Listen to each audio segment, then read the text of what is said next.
What really gives a sneaker value? Because I remember back in the day, maybe a colorway, maybe we all had, like you said, black and white. Well, my man had the white with a pink swoosh. The quality, you know what I mean? So what do you think really determines the true value of a sneaker? First off, I mean, in a perfect world, we give authenticity to our shoe. The shoe does not make you authentic. You, the person, give the authenticity to the shoe. I'm going to take it back to the beginning of sneaker culture. And what sneaker culture has grown out of is primarily the African American experience, but the experience of brown people, yellow people, red people, working class people who live in working class neighborhoods and don't want to look like your cousin from El Campo. You don't want to look like your hick cousin who runs around without no shoes on. So our appearance was very important to us. And the idea of having a crispy pair of sneakers on it almost makes you a superhero. It almost makes you invincible. And in working class neighborhoods, that's also a challenge to other kids. Like who is this little nigga with these beautiful shoes on, walking around happy, smiling? What gives value to a sneaker? In a perfect world, the wearer gives value to the sneaker. The wearer is the one who brings their authenticity to whatever they have on. In a perfect world. And that would be the lesson I'm trying to push. Please. Otherwise, then we are just the slaves of marketing machines.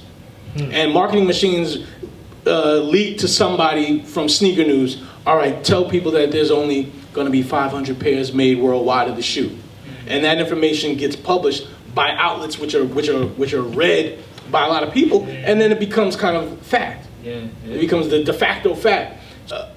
We've got to take this thing back. We've got to take this thing back to the essence, take this thing back and get our control over it. And otherwise, then it's going to be marketing companies. And it will be hype.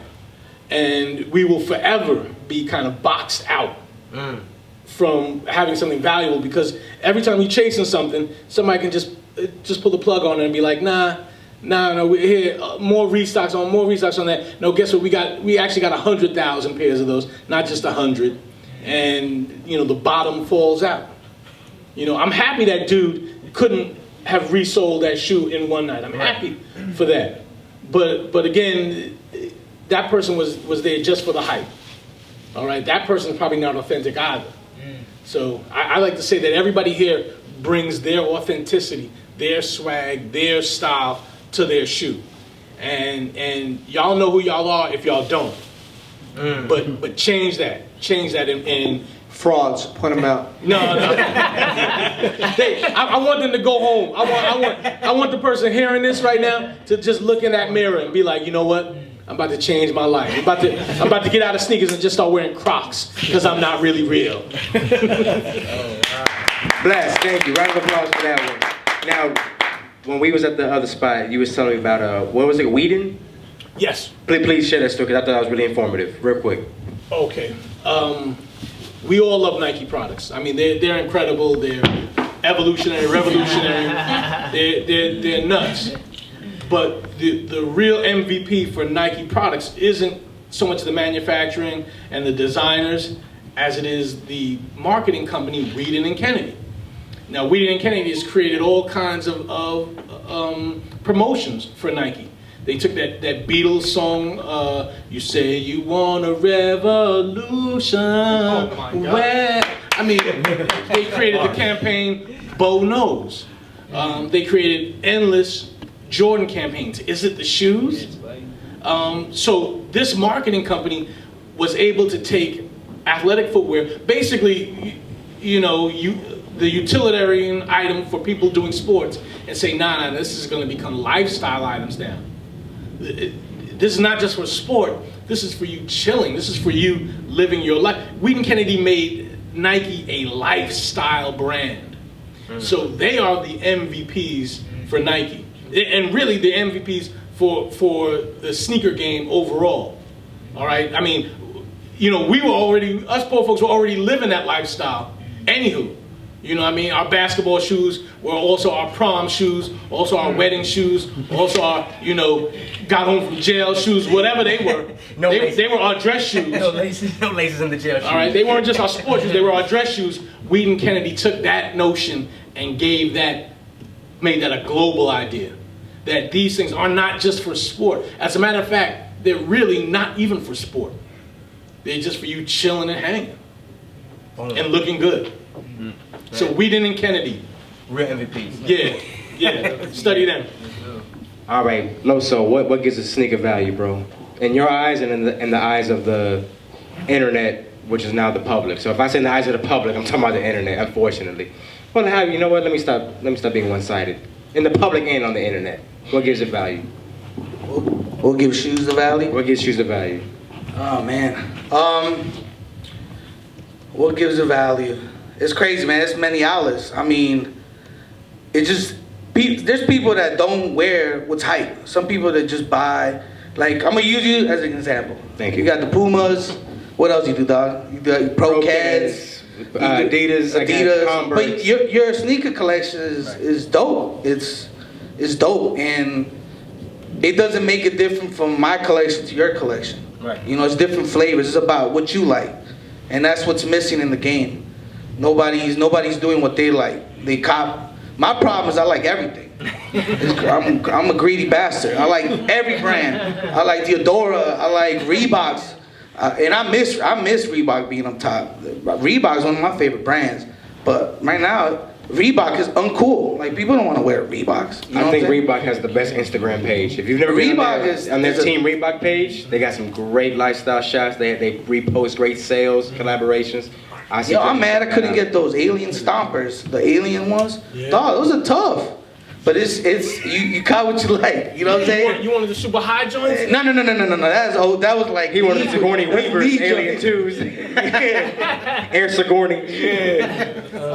But it's like you caught what you like, and that's what's missing, man. I think a lot of cats follow a trend, and there's nothing wrong with that. I mean, everybody does it, but I think that's what's missing in the game is just nobody cops what they like. People just, like I've told you this before. And that's why I want you to say it again for the people. Yeah, everybody cops what IG tells them or Snap tells them. Nobody's copying what they like. And shout out to this group right here. I've not seen that one person with the same sneakers. So thank you guys very much. Round of applause for yourself. Everybody's different. Yo, Brooks are classic. I love Brooks. You know what I'm saying? 2 boxes over there. Bless. Yeah, Brooks are classic, and it's just every type of flavors here, man. Tony, what gives a sneaker value, brother? I think for what gives a sneaker value for myself, sentimental reasons. You know, like if I like it, something like nostalgia. If I see something that I seen in middle school and I couldn't afford it, I'm like, oh, I'm taking back to that moment. Like, man, I really like this sneaker. You know what I'm saying? Oh, it's someone that I messed with. You know what I'm saying? Like, it's just certain shoes that bring back memories for me that makes me want it. But for the public, it could be, you know, shoes are like stock. You know what I'm saying? The only difference is you can wear them. You know what I'm saying? That's why I think sneakers are way better than stock. You know what I'm saying? If you buy a share of stock, you can't. It's just a piece of paper. You know what I mean? But so some people may buy it because they say, you know, for 2 years from now, this might be hot. This might be something. You know what I'm saying?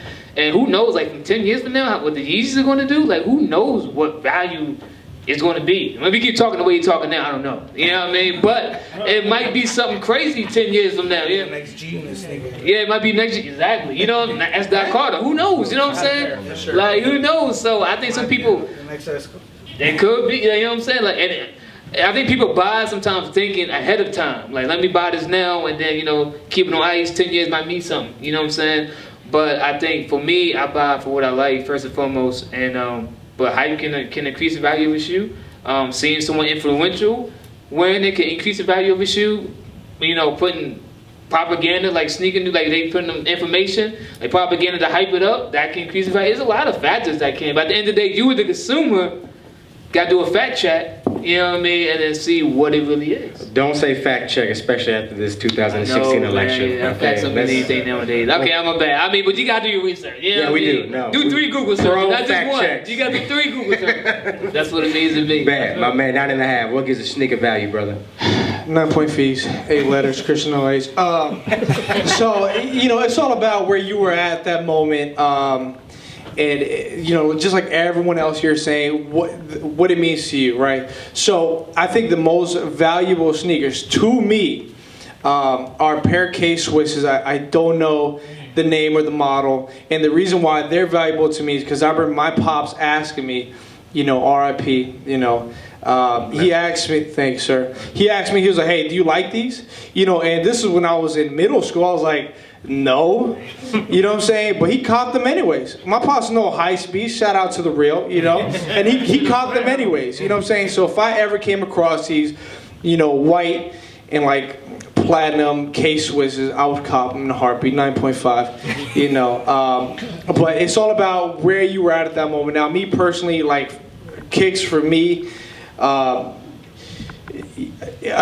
you know, it's just, fuck it. Where were you at? What do they mean to you? Do you like them? Do you not? What defines a sneakerhead? I'm gonna let 9.5 get on it. I'm gonna take this one to last because I'm gonna drop the mic after Obama mic drop at the end. So we're gonna go from left to right. Go ahead, brother. 9-point fees, 8 letters. So, you know, a sneakerhead. So again, you know, I was copping my pairs, you know, in high school, right? In middle school, high school. I remember copping the white and green 4s at a Nike outlet. I think it was the South Carolinas, you know what I mean? The Myrtle Beach outlets, right? Shout out to the Nike joint out there. I got those for like $110. So a sneakerhead, you know, it's like, okay, you like sneakers. You know what I mean? It's someone, a foodie, right? Likes food, right? Somebody that likes comics, right? Whatever. But nowadays, a sneakerhead is, you know, the person that got the latest 2 kicks. You know what I mean? Oh, they're sneakerheads now. You know what I'm saying? Negative guy, you're not a sneakerhead. You know what I mean? Now, I'm not the oldest guy in the group. Shout out, you know what I mean? But I think it's the 3rd hit on you, brother. you know, but do I consider myself a sneakerhead? More than likely not. Now, do I do my research? Oh, I see a shoe, I look into it, you know what I mean? So we were talking about Reebok real quick. Cameron, you know, just came out with the Fleabog 2s. Came out with the Fleabog 2s, you know what I mean? Those so pink joints. And you know that that's his color pink. He owns that color pink. And so, you know. No, you got to give that props. Okay. So, He just glazed right over that. No, we're going to give that props, you know what I mean? Because we got the review coming for the Fleabog 2s, you know, before they drop. So, shout out. So, goddamn. So, Fleabog 2s, sneakerheads, you know, if you're a sneakerhead, if you want to be called a sneakerhead, by all means, go for it. Am I going to make fun of you? Am I going to punch you in the face for it? Probably not. I don't care. I'm not a sneakerhead. I buy some shoes. I buy a lot of shoes. I buy no shoes. It is what it is. 9.5, you know. When does becoming a sneakerhead, calling that become corny? It's just an overused term, in my opinion. I mean, that term's been out for a bit. Even in the MySpace days, people were sneakerheads. I just think it's just overused, oversaturated. I'm like I told you, I'm a fat boy. I like sneakers. That's it, point blank. I like shoes, and that's it. Don't call me a sneakerhead, because I don't, you know. It's just me, man. It's just me. I don't like that term is so overused, man. So bad. I'm gonna give it to you, brother. I'm excited. What is a sneaker at the Dallas Pen? Well, I would tell all listeners to ask themselves how many pairs of shoes do they own, because if it's more than 3, then you're a sneakerhead. You take 1 pair and you put them on your feet. You put a 2nd pair on your hands. You take that 3rd pair and you hang around your neck like medallions. Anything after 3 and you're a sneakerhead. Because where are you going to put that 4th pair of sneakers? On eBay. Right? I mean, where are you going to put that 4th pair of sneakers in your collection? You're stashing it, you're storing it. You're a sneakerhead. And then I would tell anybody who only has 1 pair of sneakers, like when you take that sneaker and you pick it up, do you smell inside that sneaker? Yes. You're a sneakerhead. And a sneakerhead is someone who simply appreciates the design, the material, the smell, the feel, and the look when that shoe is on your foot, tied or untied. Untied. That's a sneakerhead. And the beauty is that, man, listen, people now, you can come out and admit to being a sneakerhead. You know, I see how cats are retreating from it a little bit, but you don't have to. I mean, even with mad people within the culture now, you know, we're all in this thing together. I'm at SneakerCon, and SneakerCon contains everybody inside the culture. And the kid who's reselling and just started collecting sneakers 3 months ago, and he's reselling, and all he's got is the Jordan that just released over the weekend.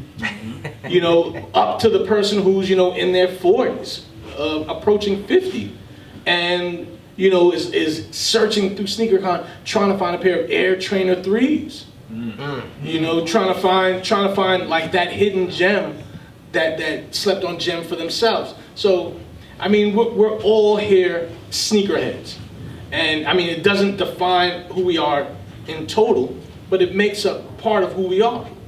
And just like Thrift said before, man, it's so dope to meet people, and it's fucked up, but dope how you look down at somebody's feet first.